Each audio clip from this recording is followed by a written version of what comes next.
Video yang ketiga mengenai Application Layer Protocol and Service Example. Yang pertama adalah DNS. DNS Service dan Protokol. Dalam jaringan data, perangkat diberikan label secara numerik yang disebut IP, sehingga mereka dapat berpartisipasi dalam mengirim dan menerima pesan melalui jaringan.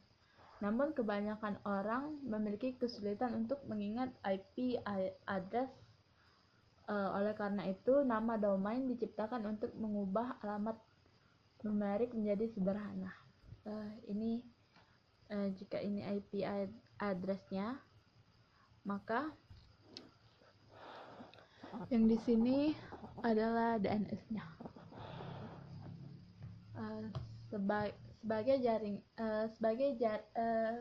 Karena banyak jaringan yang tumbuh dan berkembang itu sangat meningkat, sistem manual tidak bisa dijalankan. DNS diciptakan untuk nama domain, untuk alamat resolusi jaringan. DNS menggunakan perangkat server yang didistribusikan untuk menyelesaikan nama-nama yang terkait dengan alamat nomor. Protokol DNS mendefinisikan alamat otomatis yang cocok dengan nama sumber daya dan alamat jaringan numerik yang diperlukan. DNS Protocol Communication menggunakan format tunggal yang disebut pesan. Kemudian sebuah server DNS menyediakan resolusi nama menggunakan nama daemon yang sering disebut namanya. Server DNS menyimpan berbagai jenis catatan sumber daya digunakan untuk menyelesaikan nama. Kemudian ada www, service, dan HTTP. Ketika sebuah alamat web yang diketik ke dalam web browser, kemudian web browser menetapkan sambungan ke layanan web yang berjalan pada server menggunakan protokol HTTP. Web browser adalah aplikasi klien komputer yang kita gunakan untuk terhubung ke World Wide Web dan akses sumber daya yang tersimpan di server web. Seperti kebanyakan server proses, web server berjalan sebagai layanan latar belakang dan membuat berbagai jenis file yang tersedia. Ini adalah gambar HTTP protokol. Kemudian email service dan SMTP atau POP protokol. Email memerlukan beberapa aplikasi dan layanan. Dua contoh aplikasi protokol lapisan adalah POP, yaitu Post Office Protocol, dan Simple Mail Transfer Protocol atau SMTP. Ditunjukkan dalam angka seperti dengan HTTP. Protokol ini menentukan proses klien dan server.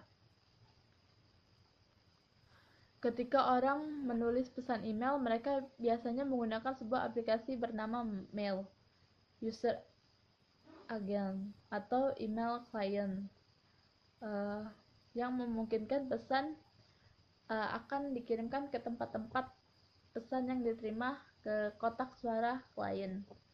Yang keduanya adalah proses yang berbeda. Dalam rangka untuk menerima pesan email dari server ke email, klien email dapat menggunakan POP. Mengirim email baik dari klien atau server menggunakan format pesan dan perintah string yang didefinisikan oleh protokol SMTP. Biasanya klien email menyediakan fungsionalitas dari kedua protokol dalam satu aplikasi. Ini gambar server email server.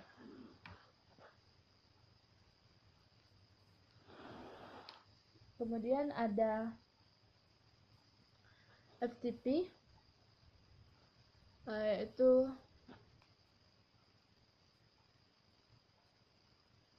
File Transfer Protocol umumnya digunakan pada lapisan aplikasi protokol lain.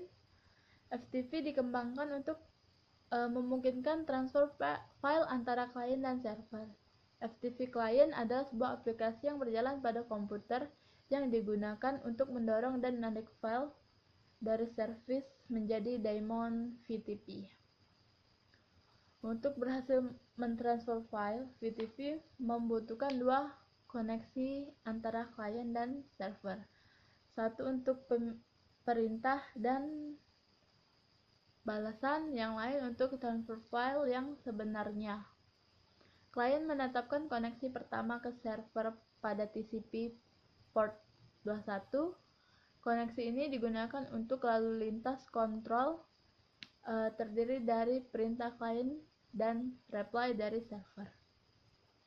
Klien menentukan koneksi kedua ke server melalui port TCP 20.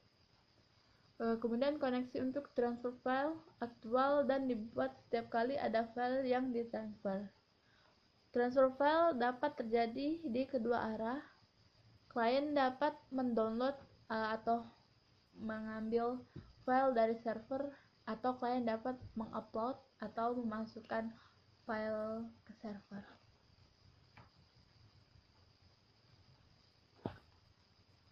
Kemudian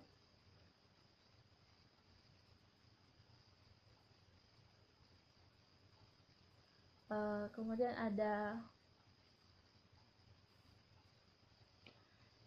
di DHCP yang memungkinkan perangkat pada jaringan untuk mendapatkan alamat IP dan informasi lainnya dari server DHCP.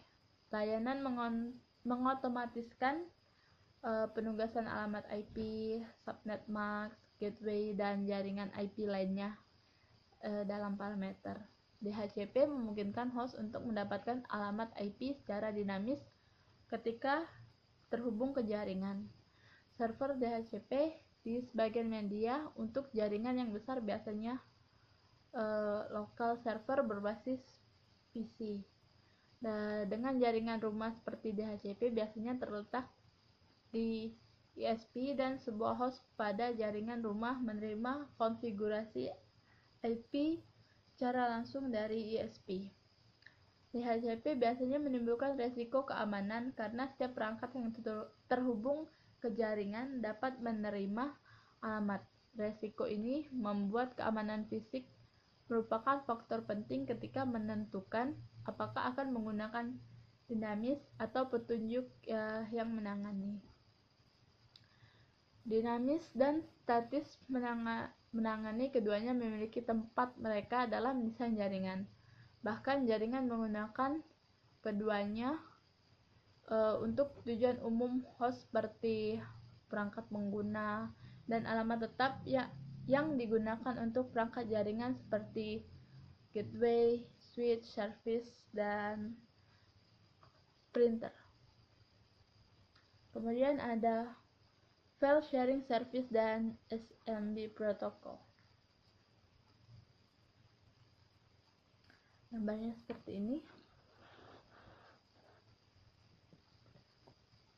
Server Message Block atau SMB adalah klien server protokol file sharing, tidak seperti file sharing yang didukung oleh FTP.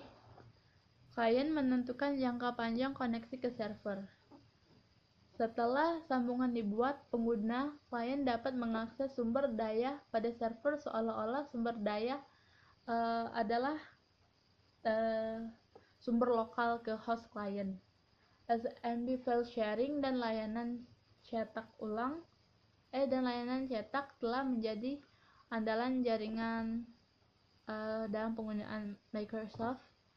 Sistem operasi Linux dan Unix juga menyediakan metode berbagi sumber daya dengan jaringan Microsoft menggunakan versi SMB disebut SMB. Apple sistem operasi juga mendukung berbagai sumber daya menggunakan protokol SMB.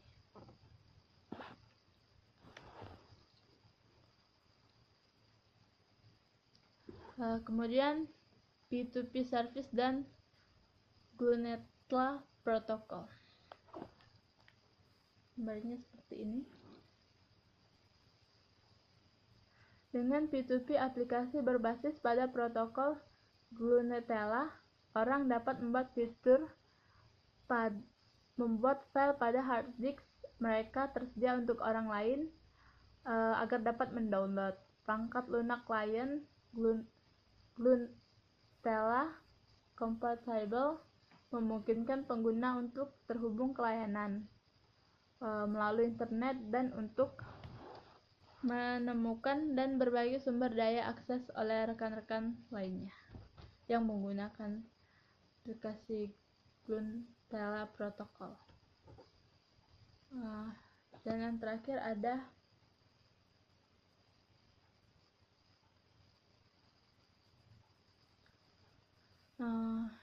jasa talent protokol.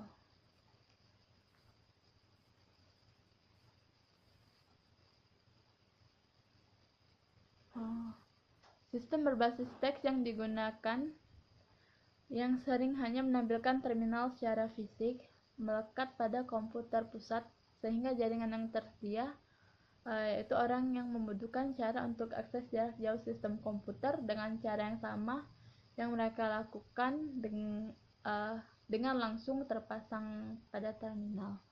Talent dikembangkan untuk memenuhi kebutuhan itu. Awalnya talent dikembangkan pada tahun 70-an dan antara yang tertua dari protokol dan layanan lapisan aplikasi dalam TCP switch.